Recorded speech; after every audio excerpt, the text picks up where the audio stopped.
আসসালামু আলাইকুম। চিত্তচিরে চৈত্র মাস পর্ব ১। লেখিকা মম সাহা। চাঁদনি আপার দেবর আমার বুকে হাত দিয়েছে আপা। আমি খুব ব্যথা পেয়েছি জানো। কি বিশ্রী ছোঁয়া। ৭ বর্ষীয় ছোট্ট বোনের মুখে এমন একটা বিশ্রী কথা শুনতেই শরীরটা শিরশির করে কেঁপে উঠল চিত্রার। ঘামার্ত মুখখানা রাগে লাল বর্ণ ধারণ করল।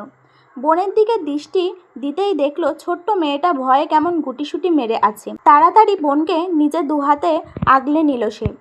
হতভম্ব কণ্ঠে বলল, দেখি তো আমার চেরি সোনা, জামাটা একটু সরাও আপা, একটু দেখি। সব থেকে নিকটতম ভরসার স্থান পেয়ে মেয়েটা নির্দ্বিধায় জামা সরালো। জামা সরাতে আটকে উঠল চিত্রা। কেমন লাল হয়ে গেছে মেয়েটার সাদা ধবধবে চামড়াটা। কি ভীষণ বিশ্রীভাবেই না ছুঁয়েছে এইটুকু বাচ্চাকে। ভাবতেই ঘৃণায় টইটুম্বুর হয়ে গেল চিত্রার শরীরের প্রত্যেকটা শিরা উপশিরা। খেপে উঠল সে। অথচ বাড়ি ভর্তি এত মানুষ।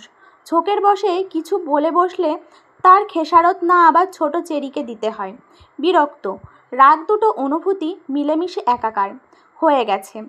যখন আন্দোলন শুরু করলো চিত্রার মস্তিষ্কে, তখন বাড়ির থেকে তার ডাক পড়ল। আজ তার বড় বোন চাঁদনির গর্ভকালীন সময়ের ৭ মাস পূর্ণ হওয়ার ছোটোখাটো একটা অনুষ্ঠানের আয়োজন করা হয়েছে। সেই অনুষ্ঠানে চাঁদনির শ্বশুরবাড়ির লোকজনও এসেছে। অবশ্য তার আপন বোন না চাঁদনি, তার বড় চাচার মেয়ে হলো চাঁদনি আপা। আর ছোট্ট চেরিও তার আপন বোন না, তার ছোট চাচার মেয়ে হলো চেরি।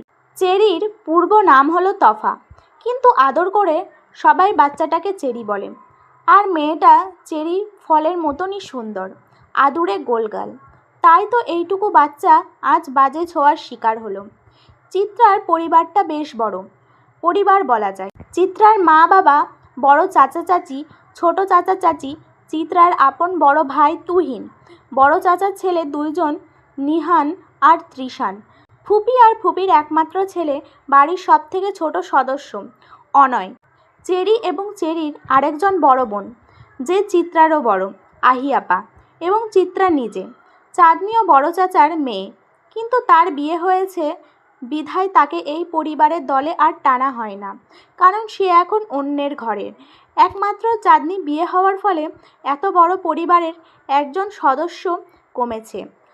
আপা, আম্মু শুনলে তো আমায় বকবে তাই না? আম্মু তো বলে দুষ্টুমি করতে না, এত অচেনা কারুর সাথে খেলতে না। আমি কিভাবে জানবো ওই ভাইয়াটা আমাকে চকলেটের কথা বলে এমন ব্যথা দিবে? আমি আর দুষ্টুমি করব না আপা। চেরির এমন অসহায়ত্ব দেখে বুক ভার হয়ে কান্না এলো চিত্রার। বয়সন্ধির বয়স তো, তাই আবেগের স্রোতে কান্নাটাই আসে প্রথমে। কিন্তু সে কাঁদবে না মেয়েটার সামনে, তাহলে মেয়েটা আরও বেশি ভয় পেয়ে যাবে। কণ্ঠনালীতে আটকে থাকা কান্নার স্রোতটা গিলে ফেলল চিত্রা। খুব কষ্টে মুখ হাসি হাসি ভাব ফুটিয়ে বলল, কেন খেলবে না তুমি? হ্যাঁ, অবশ্যই খেলবা আপা, আছি না তোমার সাথে। কেউ কিছু বলবে না। আর দেখো, তুমি কেবল ওই পচা ভাইয়াটার রুমের সামনে আর যাবে না, কেমন? মনে থাকবে তো? অবুঝ চেরি ডানে বামে মাথা নাড়ালো। কি নিষ্পাপ ছোট মুখখানা, টানা টানা, মায়া মায়া দুটি চোখ বাচ্চাটার। অনেক ফর্সা আর স্বাস্থ্য ভালো হওয়ায় ভীষণ আদুরে লাগে মেয়েটাকে। আর এই ছোট্ট মেয়েটার শরীরে হাত দিতে নাকি বাঁধেনি ওই লোকটার। কিছু তো একটা ব্যবস্থা করতেই হবে, এত সহজে তো ছাড়া যাবে না অসভ্যটাকে। বোনের মুখখানা ধুইয়ে দিল সুন্দর করে, চুলগুলো বেঁধে দেয় চিত্রা। কান্না করতে করতে লাল হয়ে গেছে বাচ্চাটার মুখ।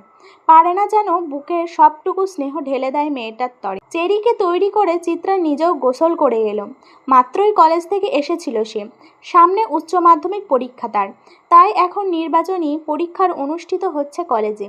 সে সুবাদে বাড়িতে অনুষ্ঠান থাকা সত্ত্বেও তাকে কলেজে যেতে হয়েছিল। সে অবশ্য তত উন্নত শ্রেণীর ছাত্রী না, কোনো রকমে চলমসই রেজাল্ট হয়েছে সে সন্তুষ্ট। ভাদ্রের উত্তপ্ত গরমে পরিবেশ ঘামাক্রান্ত, আর সেই গরম দিয়ে এসে হুট করে এমন ঘটনার সম্মুখীন হওয়াতে বিরক্তিতে তেতোভাব চলে এলো তার শরীরে। গোসল করার আপাতত কিছুটা শান্তি মিলেছে। গোসল করে লাল টকটকে একটা 3 পিস পরল চিত্রা। তৎপর চেরির হাত ধরে বাড়ির বাগানের দিকে এগিয়ে এলো। মূলত অনুষ্ঠানটা সেখানে। বিরাট আয়োজন করা হয়েছে চাঁদনির জন্য। কত রকমের খাবারের যে আয়োজন করা হয়েছে তা হিসাব করেও শেষ করা যাবে না যেন।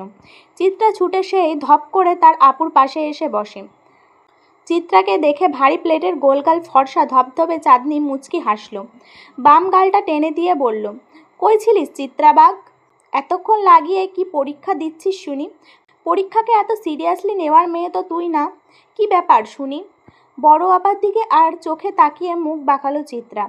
বেশ ভাব নিয়েই বলল, তোমাদের মতো জজ ব্যারিস্টার হওয়ার মতো ছাত্রী হয়তো না, তাই বলে পাস মার্কটা তুলব না? বাবাকে তো চেনো, ফেল করার অপরাধে না আবার জেলে দিয়ে দেয়। নিজের ক্ষমতায় যে দাপট দেখায় সে। চিত্রার কথায় হাসল চাঁদনি। মেয়েটা তার বাবাকে তেমন পছন্দ করে না বলা যায়, বেশ ভয় পায়। একমাত্র নিজের বাবাকে ছাড়া পুরো পৃথিবীকে উত্তপ্ত করার ক্ষমতা ওর আছে। বাবার সাথে ওর যে শীতল একটা যুদ্ধ প্রতিনিয়ত হয় তা সবাই জানা আছে। তবুও নিজের বাবাকে তো আর এমন কথা বলা শোভা পায় না। সেই জন্যই চাঁদনি চোখ রাঙালো, ছোট্ট ধমক দিয়ে বলল, এমন বলে না চিতাবাগ, তুই না ভদ্র মেয়ে। হ্যাঁ, আমি কি তা অস্বীকার করেছি? ভদ্র বলেই তো পিছে পিছে বলছি, অভদ্র হলে তো মুখের সামনে বলতাম। কথাটা বলে ফিচলে হাসল চিত্রা। চাঁদনি চেয়েও রাগি রাগি মুখে করে রাখতে পারল না। চিত্রাটা এমনই, যেখানে থাকবে সেখানেই হাসির মেলা বসবে।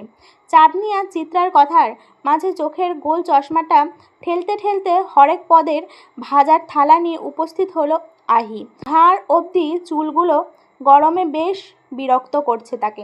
আহির মুখমণ্ডলে একটা নিষ্পাপ নিষ্পাপ ভাব থাকে সব সময়। আর মেয়েটা বেশ গম্ভীর। বড় পিতলের থালাটার মাঝে 7 রকমের ভাজি। ভারী থালাটা চাঁদনির সামনে রেখে ক্ষাণ হলো সে। সব খাবার আপাতত চলে এসেছে। থালাটা রেখেই ওড়না দিয়ে নিজের মুখটা মুছল আহি। চেরিকে নিজের দিকে টেনে নিয়ে ছোট্ট কণ্ঠে বলল, তোমার খিদে লেগেছে চেরি? আপা কি তোমাকে খাবার খাইয়ে দিব? ছোট্ট চেরি অহির কোমরের দিকে জামা আঁকড়ে ডানে বামে মাথা নাড়িয়ে বলল, বড় আপার খাবার হোক, তারপর আমি খাবো। চিত্রা আপা খাইয়ে দিবে।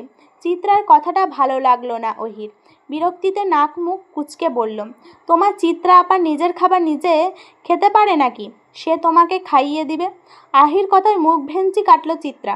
চেরির দিকে তাকিয়ে মুখ ফুলিয়ে বলল, তোমার মেঝো আপা অনেক খেতে পারে বুঝলা, তাই তো এমন কাঠিন নাগাল শুকনা। এই চিত্রা, কেমন ভাষার ব্যবহার করিস বাড়িতে? তোর সাথে থেকে চেরিও এইসব শিখে। অহির নাক মুখ ছিটকানো কথার ফিক করে হেসে দিল চিত্রা। হাসতে হাসতেই বলল, ছোট আপা, তুমি তো শিক্ষক হবে তাই না? তোমার সাথে পারফেক্ট মানাবে এই পেশা। এখনই তোমার মাঝে একটা মাস্টারি মাস্টারি ভাব আছে। সমস্যা নেই, তুমি আমাদের দিয়েই প্রথম প্র্যাকটিসটা করতে পারো, আমরা মাইন্ড করব না। চিত্রার কথার তালে চাঁদনিও আসে। ওহি কপাল কুঁচকে দাঁড়িয়ে রইল উত্তর বিরহ। চিত্রার সাথে কথা বলাটাই একটা বোকামি। আর ওহি বরাবরই নিজেকে ভীষণ চালাক দাবি করে। পুরো বাগান ভর্তি নিজেদের বাড়ির মানুষই গিজগিজ করছে। মাত্রই অনুষ্ঠান শুরু হবে। হট করে কোট প্যান্ট পরা চাঁদনির দেবরটা হাজির হলো। ধপ করে বসে পড়ল চিত্রার পাশে। তাকে দেখতেই গুটিয়ে এলো ছোট্ট চেরি। চিত্রাও হাসি হাসি মুখে আমাবস্যা নামল। মুখ আধার করে সে চাঁদনির পাশ থেকে উঠে চেরির সাথে দাঁড়ালো। চাঁদনির দেবর মহিন সবার দিকে তাকিয়ে কেমন হাসলো। গদগদ কণ্ঠে চিত্রার উদ্দেশ্যে বলল, আরে আরে বেয়ান সাহেবা, উঠে পড়লেন যে? আমার পাশে বসলে কি ক্ষয় হয়ে যাবে না কি শরীর?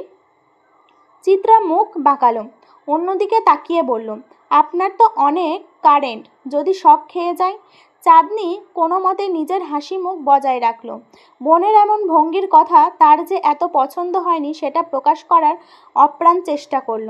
চিত্রার বড় ভাই তুহিন এগিয়ে এলো বোনেদের দিকে, বেশ গম্ভীর স্বরে বলল, চিত্রা যা তো একটু ছাদে, ছাদের মরিচ গাছ থেকে কালো কালো কয়েকটা মরিচ তুলে আন। জানিস না চাঁদনিটা মরিচের ঘ্রাণ পেলেই খুশি হয়ে যায়। যা নিয়ে আয়। ভাইজান, বড় আপার পেটের ছোট্ট বাবুটা ঝাল খেতে পারবে? চেরির প্রশ্নে হাসল তুহিন। মাথায় আদুরে হাত বুলিয়ে বলল, হ্যাঁ খেতে পারবে চেরি, ও তো খুব সাহসী বাবু, তাই পারবে। ঝাল না খেলে বড় হবে কিভাবে? ঝাল না খেলে বড় হওয়া যায় না বুঝি? এজন্যই কি বাহার ভাই এত ঝাল খায়? তাই তো বলি বাহার ভাই এত বড় কেন। তুহিন মিষ্টি হেসে চেরির গাল টেনে দিল। তৎপর ইশারায় চিত্রাকে মরিচ আনার তাগাদে দিল।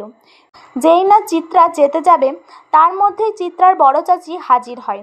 ব্যতিব্যস্ত কণ্ঠে বলে, আহা দুপুর হয়ে এলো, অনুষ্ঠান শুরু করতে হবে। চিত্রামা যা তো বাহারকে ডেকে আন। এক দৌড়ে যাবি আবার এক দৌড়ে আসবি, যা। চিত্রা মাথা দুলিয়ে ছুট লাগালো ছাদের দিকে। তবে যাওয়ার আগে চেরিকে ছোট আপার সাথে থাকার নির্দেশ দিয়ে গেল। ছাদে টুকটাক সবজি গাছের পাশাপাশি অনেক রকমের ফুল গাছ অবস্থিত। বিভিন্ন ধরনের ফুল সংগ্রহ করাই যেন চিত্রার কাজ। তার ভীষণ ভালো লাগে এই কাজ করতে।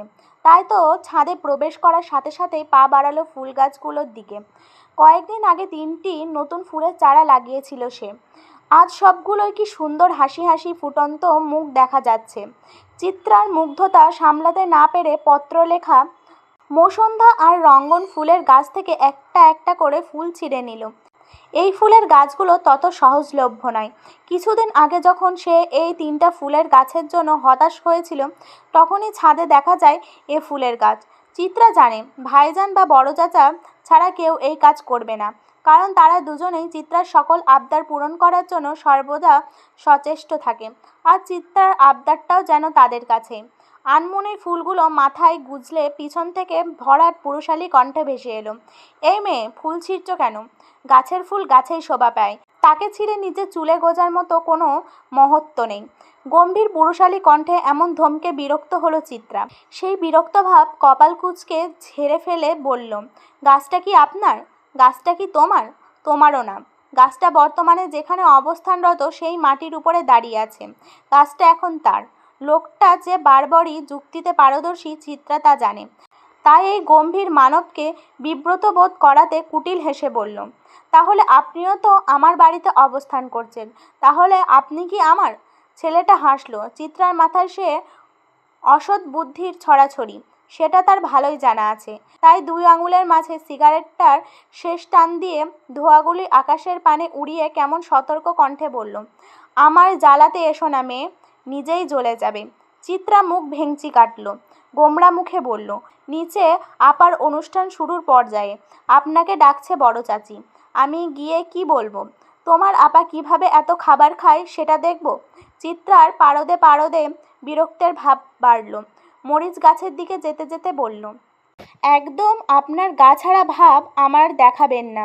যেতে মন চাইলে যাবেন, না হয় যাবেন না। অনুষ্ঠান তো আর আমার না যে আপনার হাতে পায়ে ধরে নিয়ে যাব। আর তাছাড়া আপনি তো সব সময় বাসায় থাকেন না, আজ আছে বলেন ডাকছে। আমি গেলে তো তোমার হিটলার বাপ নাক মুখ কুচকাবে। যাই একটু ওনার শিরায় উপশিরায় বিরক্ত ছড়িয়ে আসি। চিত্রা আর কোনো উত্তর দিল না। মরিচ গাছের দিকে এগিয়ে গেল সে। লোকটার বাউন্ডুলে ছন্নছাড়া ভাবটা ঠিক পছন্দ না তার। বাবা মেয়ের এই দিকে ভীষণ মিল, দুজনেই এই ছেলেকে দেখতে পারে না। বাহারের ধপাধপ চলে যাওয়ার শব্দ শোনা গেল। যেতে যেতে বলল, শোনো মেয়ে, আমি ছুঁয়ে দিলে পারে অকারণে যাবে ঝরে, গলে যেন সে বরফ গলে না। চিত্রা তাকিয়ে রইল লোকটার দিকে। শ্যামলা ছিপছিপে গরনের লোকটা যেমন, ক্ষুদ্র ক্ষুদ্র জিনিসগুলো যেন বয়ঃসন্ধির আকর্ষণ।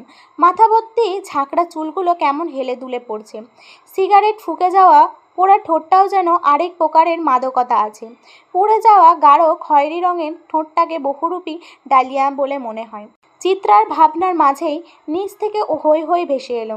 চিত্রা দৌড়ে ছাদের কার্নিশ ঘেঁষে নিচে তাকাতেই দেখল মহিন গাল ধরে দাঁড়িয়ে আছে। আর তার সামনে বেশ গাছাড়া ভাব নিয়ে দুহাত পকেটে গোজে দাঁড়িয়ে আছে বাহার। উফ, সত্যি লোকটা জ্বালিয়ে দিবে একদিন। আজকের উপন্যাস এই পর্যন্তই। তোমরা শুধু ভিডিও দেখছো, লাইক করছো না। তোমাদের একটি লাইক আমাকে পরবর্তী ভিডিও বানাতে উৎসাহ করে, তাই তোমরা প্লিজ